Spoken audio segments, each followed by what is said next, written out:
Massive siege towers rolling toward walls, trebuchets smashing through stone, ending in dramatic breaches. Hollywood has turned castle sieges into spectacular engineering contests won through superior weapons and brave charges. The reality was castles falling to starvation, disease, and treason more than trebuchets. Real sieges ended when defenders ran out of food, died of dysentery, or opened gates for bribes. Not when walls finally broke. Attackers who tried dramatic assaults usually failed catastrophically and learned to just wait for the castle to destroy itself. Medieval siege warfare was economic calculation where time killed more reliably than weapons. Once you understand how castles actually fell, every movie siege becomes fantasy, where engineering matters more than the mathematics of starvation. Stand outside a castle preparing for siege, and you'd see that attackers rarely wanted to assault walls. You'd watch them doing something Hollywood never shows: building their own fortifications and settling in for months of waiting. The siege camp would be elaborate. You'd see ditches being dug, palisades erected, camps organized with streets and structure. This wasn't temporary. Attackers were building a small city designed to last through winter. The investment in infrastructure told you their plan. Wait for the defenders to run out of food. The encirclement would be total. You'd watch every road being blocked, every path guarded, boats on rivers if needed. See hunting parties securing game in the surrounding area, food the defenders could no longer access. The strangling was systematic. Nothing entered the castle, nothing left. The mathematics were brutal. You'd see siege commanders doing calculations. Castle holds 300 people, probably has food for 4 months. We can maintain siege for 8 months, therefore we win. The siege was decided before it started if the numbers favored attackers. Watch the waiting begin. You'd see attackers establishing routine, guard rotations, supply chains from friendly territory, even merchants selling to the siege camp. Life continued normally for besiegers. Inside the castle, life was ending by degrees. The blockade was the weapon. You'd watch attackers doing almost nothing aggressive for weeks, just maintaining the encirclement, preventing relief, letting time do the killing. A siege tower might take months to build. Starvation was already working. Castles fell to isolation more than assault, and attackers knew waiting was cheaper than fighting. Stand watching the siege engines work and you'd discover they weren't smashing through walls. You'd see psychological warfare and harassment, not the decisive destruction Hollywood shows. The trebuchets would be impressive. You'd see massive counterweight machines hurling stones at walls, hear the crash of impact, watch stone hitting stone, then see the walls still standing. Medieval masonry was built to absorb this. The stones would crater the wall surface, but rarely breach it. The ammunition would be diverse. You'd watch trebuchets launching dead animals, human waste, diseased corpses into the castle. This wasn't about breaching, it was about spreading disease, destroying morale, contaminating water supplies. The psychological damage exceeded the physical. The accuracy was poor. You'd see most projectiles missing entirely. Medieval siege engines couldn't target precisely. They'd hit general areas. Maybe collapse a section of wall eventually. More likely just damage battlements while the main walls held. The engineering looked impressive, but was marginally effective. Watch defenders repair damage. You'd see them working at night to rebuild what trebuchets destroyed during the day. Medieval defenders could repair faster than attackers could destroy. If they had materials and energy, the siege engine value wasn't destroying walls, but exhausting defenders who had to maintain constant repairs while starving. The mining was more effective. You'd see attackers digging tunnels under walls, shoring them with wood, then burning the supports to collapse wall sections. This could breach walls if defenders didn't countermine. You'd watch underground battles as defenders dug their own tunnels to intercept attackers. The mining war happened invisibly while people above waited. The towers rarely worked. You'd see massive siege towers built to let attackers access walls at height. Watch them roll toward the castle, see defenders shooting the crews, throwing fire, or simply waiting for the tower to get stuck in terrain or collapse from engineering failures. Most siege towers never reached walls. Those that did rarely delivered enough attackers to take the walls. Siege engines looked devastating, but usually just harassed defenders, while starvation did the real work. Stand inside the castle 2 months into siege and you'd see that the castle was defeating itself. You'd watch disease and hunger destroying the garrison faster than any assault. The food would be deteriorating. You'd see stores of grain going moldy, salted meat turning rancid, defenders eating progressively worse food while rationing it desperately. The math was visible. This much food, this many people, these many weeks until 0. Everyone could calculate their death date. The water situation would be critical. You'd see wells being watched obsessively. If water ran out before food, everyone died faster. Some castles had inadequate wells. Others had wells that defenders couldn't reach if attackers positioned siege equipment correctly. You'd see people rationing water, getting dehydrated, weakening from thirst before starvation finished them. The disease would spread predictably. You'd watch dysentery appearing as sanitation broke down, see respiratory diseases spreading through the weakened, crowded garrison. Smell the sickness, vomit, diarrhea, infected wounds. The castle would be turning into a pest house where defenders died of disease while attackers waited safely outside. The mental collapse was gradual. You'd see morale deteriorating as hope faded. Watch fights breaking out over food, see people becoming listless, depressed, accepting death.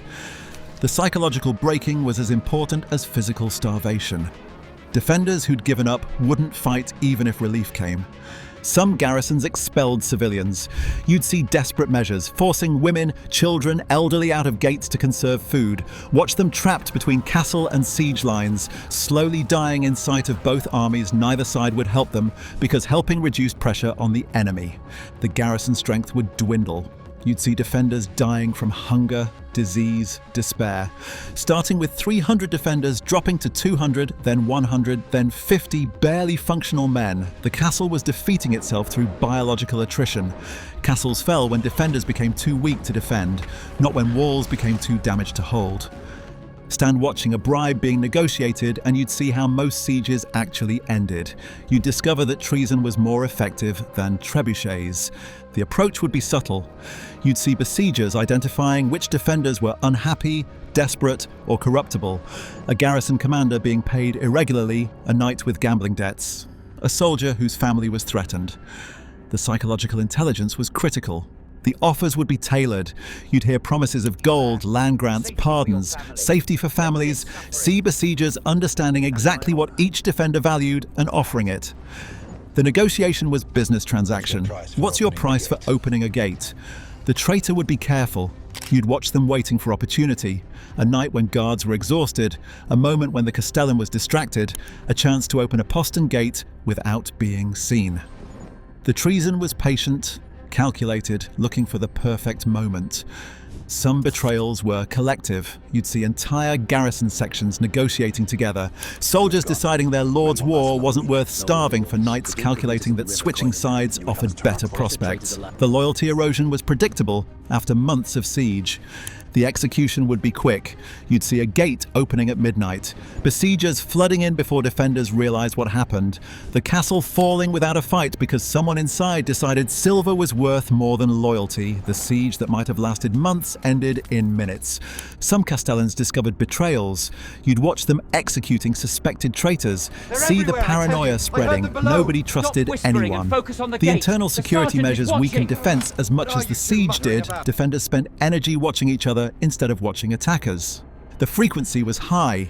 You'd hear about sieges where multiple betrayal attempts occurred, besiegers trying repeatedly to buy their way in. The historical record shows more castles fell to treason than to assault. The human element was always the weakest defense. Castles fell to greed and desperation more reliably than to superior engineering. Stand watching the rare successful assault and you'd see why attackers preferred waiting. You'd watch the costs that made direct assault a last resort. The assault would be chaos. You'd see hundreds of men trying to climb walls simultaneously, ladders rising, men screaming, defenders dropping stones, shooting arrows, pushing ladders away. The noise would be overwhelming, metal on stone, men dying, orders shouting. The casualties would be catastrophic. You'd watch attackers dying by dozens as they climbed, see ladders pushed off walls with men still on them, watch arrows hitting climbers who couldn't dodge. The defender advantage was absolute. They shot downward at exposed targets while protected by battlements. The few who reached the top would die quickly. You'd see an attacker gaining the wall, watch defenders converging immediately, see him outnumbered 5-1, dying before reinforcements climbed up. Taking a wall required enough attackers reaching the top simultaneously, almost impossible when defenders focused on the first arrivals. The breakthrough would need overwhelming force. You'd see successful assaults requiring hundreds of attackers accepting terrible casualties to flood defenses. The ratio was brutal. 10 attackers dying for every defender. Commanders calculated whether victory was worth losing most of their army. Some assaults succeeded through exhaustion. You'd watch defenders too starved and weak to fight effectively, see them barely able to push ladders, unable to draw bows. The assault worked not through attacker skill, but through defender collapse. The siege's real work, starvation, enabled the assault's success. The aftermath would be brutal. You'd see victorious attackers enraged by their casualties, watch them massacring surrendering defenders, see the castle looted, damaged, often partially destroyed to prevent future use. The assault's success didn't mean the castle remained valuable. Successful assaults cost so many lives that commanders tried everything else first.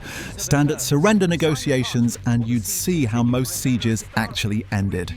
You'd watch the pragmatic business deal that concluded months of waiting.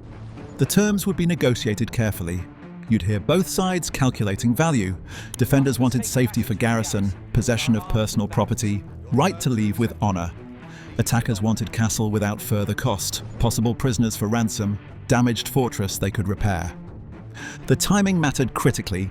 You'd see defenders surrendering before starvation made them worthless as hostages. Too early and they hadn't tried hard enough, their lord might punish them too late and they'd be too weak to have bargaining power. The calculus was precise. The honor considerations were real. You'd watch castellans ensuring their surrender had acceptable justification. We defended as long as supplies allowed, no relief came. Continuing meant pointless death. Medieval nobility cared about reputation. The surrender needed to look necessary, not cowardly. Some garrisons got excellent terms. You'd see them marching out with weapons, banners, full honors. Besiegers might let them leave specifically because it encouraged future defenders to surrender quickly. The mercy was calculated. Making surrender attractive saved attackers time in future sieges. Others got executed. You'd watch garrisons who'd held too long being punished after surrender. The message was clear. Surrender quickly and live. Resist stubbornly and die even after submitting. The cruelty was tactical, encouraging future defenders to give up fast. The castle would change hands peacefully. You'd see gates opening, besiegers walking in, defenders walking out. No dramatic final battle, just exhausted people on both sides agreeing the siege was over. Most sieges ended this way, not with collapsed walls, but with opened gates. Castles fell to negotiation more often than to assault. The siege was economic pressure forcing business deals. Movies show castles falling to dramatic assaults after walls are breached. Real castles fell when defenders starved, got sick, or opened gates for bribes. You'd see Hollywood sieges ending with spectacular wall collapses. Real walls usually held, defenders surrendered while stone remained intact because people broke before fortifications. Films show siege engines destroying castles. Real siege engines harassed defenders while starvation did the actual work. The machines looked impressive, but time was the weapon. Hollywood ignores that disease and hunger defeated more castles than attacks. Real sieges were biological warfare, waiting for human bodies to fail inside stone shells. Movies show loyal defenders fighting to death. Real defenders negotiated surrender terms when practical, switched sides for bribes, or simply stopped defending when starvation made fighting impossible.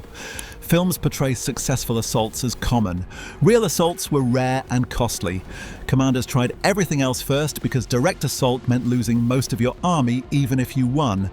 Modern people imagine castle sieges as engineering contests. Stand at a real siege and you'd watch months of waiting while defenders slowly starved, got sick, lost hope, and eventually opened gates because continuing meant watching everyone die for walls that would surrender anyway.